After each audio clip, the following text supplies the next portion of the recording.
আসসালামু আলাইকুম আরহামাতুল্লাহি বারাকাতু। আজকে আমি আলোচনা করব ফ্ল্যাগবির সিমেন্ট দেওয়ার পর এর ডেলিভারির সময় কেন এত জটিলতা। এর জটিলতার আমি আমার অভিজ্ঞতার আলো থেকে এর ২ টা কারণ পেয়েছি। একটা হলো এর মাথাটা ফ্ল্যাগবির অনেক বড় হয়। যখন বাচ্চা দিবে তখন মাথাটা অনেক বড় হয়। দ্বিতীয়ত কারণ এর খুরা এবং শরীরের গঠন অনেক বড় হয়। মনে হয় যেন এ ৩ থেকে ৬ মাসের একটা বাচ্চা।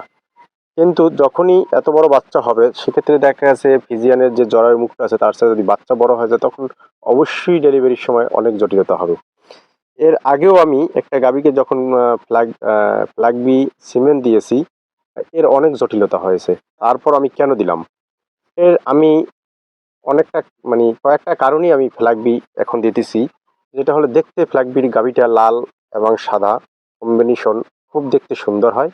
দ্বিতীয়ত কারণ আপনারা যে ব্রাহ্মা বা শাহিওয়াল আপনারা যে সিমেন্টগুলো দেন শুধু মাংসের জন্য, এই মাংসের জন্য দেওয়ার কারণে দেখতে সুন্দর হবে। সেক্ষেত্রে আপনারা এই ২ টা সিমেন্ট প্রয়োগ করেন। কিন্তু দেখা গেছে শুধু খালি বাচ্চা হলে শুধু মাংসই পাবেন কিন্তু দুধ পাবেন না। কিন্তু ব্রাহ্মার এবং শাহিওয়ালে শুধু মাংস পাবেন। আর ফ্ল্যাগবিতে দেখা গেছে মাংসের পাশাপাশি আপনার দুধের রেকর্ডও ভালো।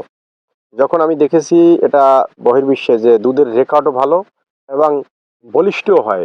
১ বছরই এ অনেক বড় বাছুর হয়ে যায় এবং গ্রোথ ভালো।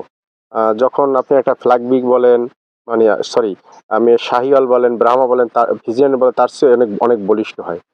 দেখেন যখন আমি ইতিমধ্যেই দেখেন ডেলিভারি করার চেষ্টা করছি পায়ে বেঁধে তারপর দড়ি, তারপর ২ থেকে ৩ জনে টানতেছি এবং আমার ক্যামেরার বাইরেও সামনে ২ জনে দেখেন গাভীটাকে ধরে রাখছে যাতে পিছনে না আসে। ৩ জনের থেকে ৩ জন পিছনে এবং সামনে ২ জন, ৫ জনে ওই ডেলিভারিটা গাভীর করতে পারতেছি না সহজ পদ্ধতিতে।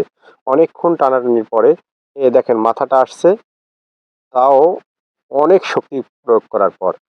এখন শুধু যে মাথাটা আসছে তাই না, দেখবেন একটু পরে দেখবেন যে এর মাথাটা আসার পরে দাঁড়াটা আসায় কতটা জটিলতা সৃষ্টি হয়। ইতিমধ্যেই আমি তাহলে আমাকে অনেকেই প্রশ্ন করেন, "ভাই এত জটিলতা কেন ফ্ল্যাগবি দেন?" ওই যে বললাম ভাই ফ্ল্যাগবির দুধের রেকর্ডও ভালো, মাংসের রেকর্ডও ভালো এবং অনেক বলিষ্ঠ হয়। মাংস ধরে বেশি বলিষ্ঠ হয়ে যায় তাড়াতাড়ি এবং দেখতেও সুন্দর। দেখেন এই মাথাটা আসার পর প্রায় আপনার দাঁড়াতামাইতে আসার পর আবার বেজে পড়ছে। যার কারণে খুব আমি টেনশন হয়ে পড়তেছি। আসলে এখন এই নি যে মানে পিছনের দাঁড়টা আসে কিনা? অনেক সময় অনেক গাভীর পিছনের দাঁড় বাইজা পড়ার জন্য বাছুর অনেক সময় কেটেও বের করা লাগে। দেখেন কত কষ্টের কারণে জিহ্বাটা বের করে দিয়েছে এবং বাচ্চাটায় লালা পড়তেছে জাস্ট আপনাদের ভিডিওতেই দেখাইতেছি। এখন দাঁড়াটা না আসার কারণে আমরা ওয়ালের বাহিরে যেয়ে তারপর ওয়ালের সাথে পা ঠেকিয়ে তারপর আমরা শক্তি প্রয়োগ করে একে ডেলিভারি করতেছি। তাও দেখেন গাভীটা অনেক ২ জনে সামনে থেকে টান দিয়ে রাখার পরও আমরা ৩ জনে টানতেছি, গাভীটা অনেক পিছনে সরে আসে। তবে আলহামদুলিল্লাহ আমি এখন যখন সুষ্ঠুভাবে আল্লাহর ইচ্ছায় অনেক জটিলতার পর বাচ্চাটা জন্মগ্রহণ করেছে।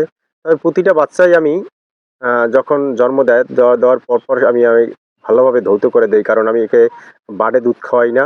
যার কারণে গাভীকে চাটতেও দেই না। যখনই গাভী চাটবে তখনই বাছুরের জন্য বাসনা হয়ে যাবে। কোনো প্রকারই না পানাইলে দুধ দহন করা যায় না। তাই আমি একে ধুয়ে তারপর ভালো পরিষ্কার কাপড়ে দিয়ে মুছে তারপর আমি একটা ভিন্ন ঘরে নিয়ে যাই। যাতে বাছুরের বাসনা না হয়। আর যদি বাছুরের বাসনা হয়ে যায় সেক্ষেত্রে বা চাটাচাটি বেশি করে সেক্ষেত্রে ও না পানায় আর দোহানো করা যায় না। আমি এর উম ধুয়ে তারপর ভালো করে অন্য ঘরে নিয়ে একে বডি ওয়েট 10% দুধ খাওয়াই থাকি। মানি ১০ কেজি বডি ওয়েটের জন্য ১ কেজি দুধ খাওয়াই থাকি।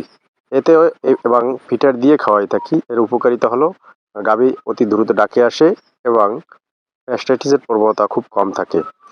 আজ এ পর্যন্তই। সকলে ভালো থাকুন। দেখা হবে নতুন কোনো ভিডিওতে। আসসালামু আলাইকুম ওয়া রাহমাতুল্লাহি ওয়া বারাকাতুহু।